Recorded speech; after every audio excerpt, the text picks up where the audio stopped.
We present use of social media, positive and negative impact on students. Hello, si Greya G. May Punagan. Mr. Tanzarato Balaan. Introduction.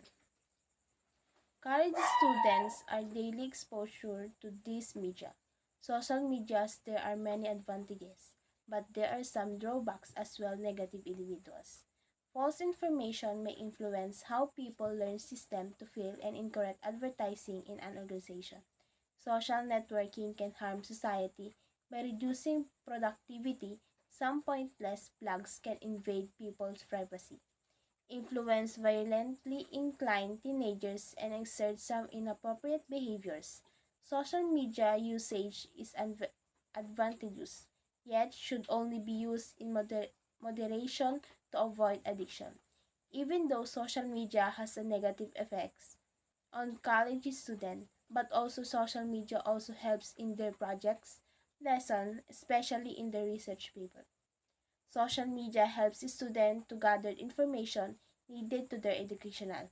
They use social media like Google's, Brainly, Schoology, and etc.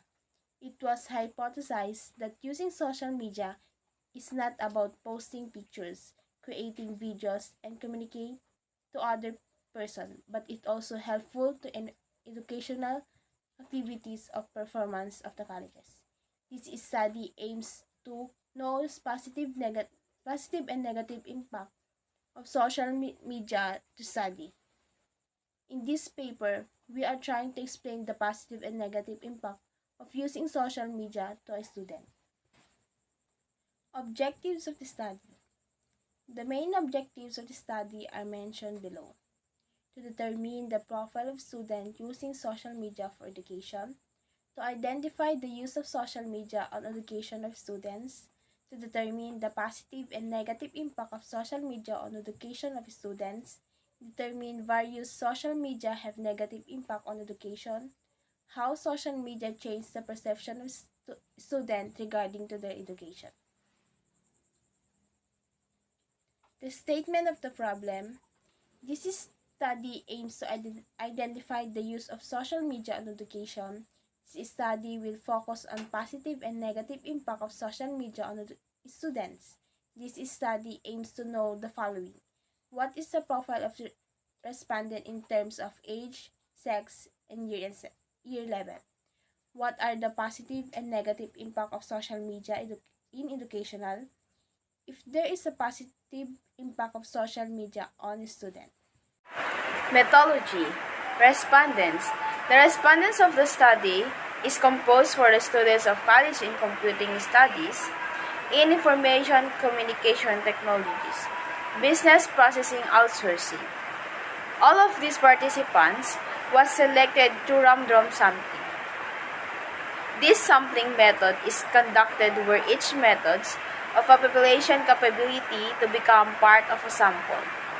The chosen respondents are containing the 50 respondents from selected students of Business Processing Outsourcing.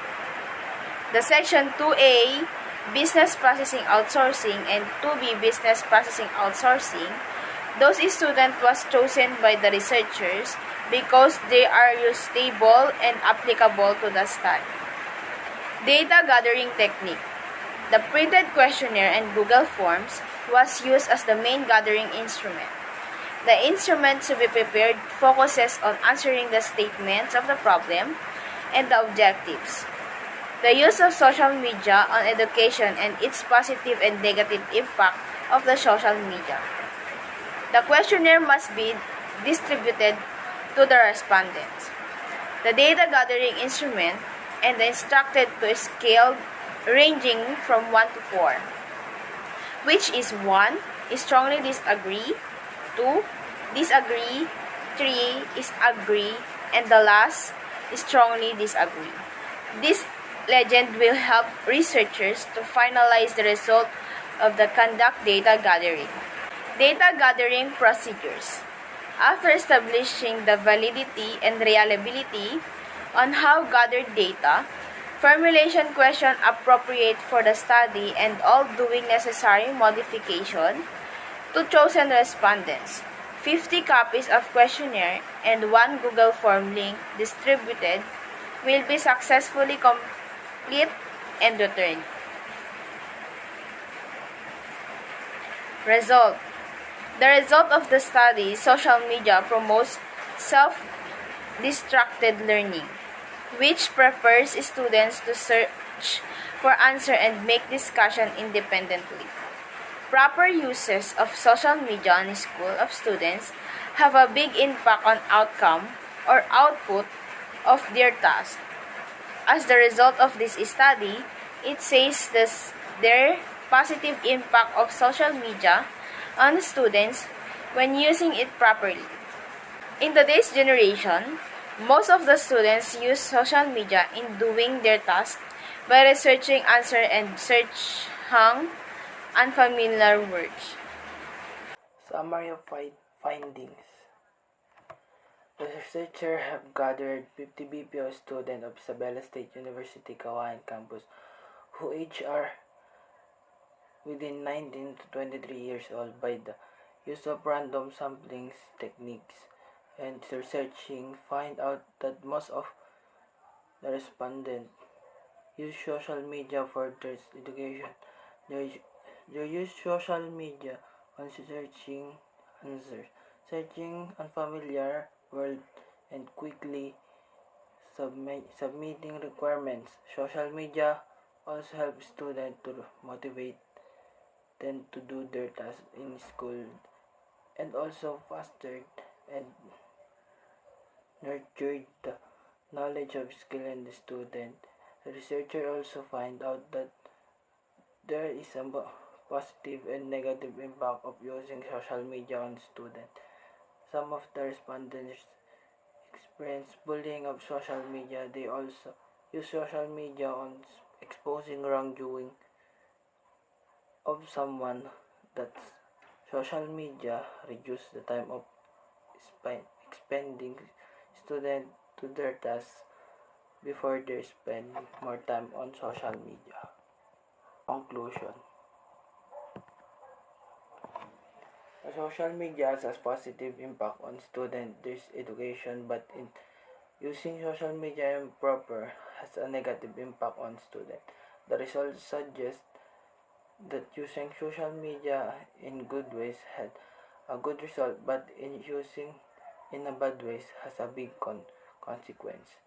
Therefore, that is a proper way of using social media for students to their education. That impress that it is in the hands of the student and responsibility to be more responsive and use proper their social media. Students are the one who handle the use of their social media. Recommendation. Number 1. Students should be educated on the impact of social media on the education. Number 2. Students should be monitored by teachers and parents on how they use those sites on social media. Number 3. Teachers should ensure they use the social media on a tool of improve the academic performance of students in school. Number 4. The impact of the social media on the education of students should focus more on the positive sides than on the negative side. Number 5. Social media should no longer has to be an obstacle on to students and their students. Instead, it should be used in helping students to make sure students study time and find new resources to help them learn and retain knowledge.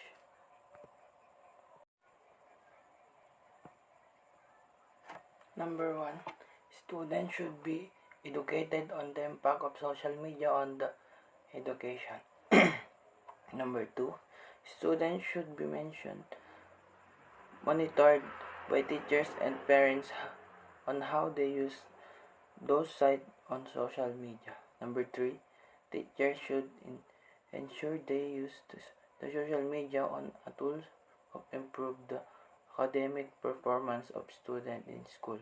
Number 4, the impact of the social media on the education of students should focus more on the positive sides than on the negative side.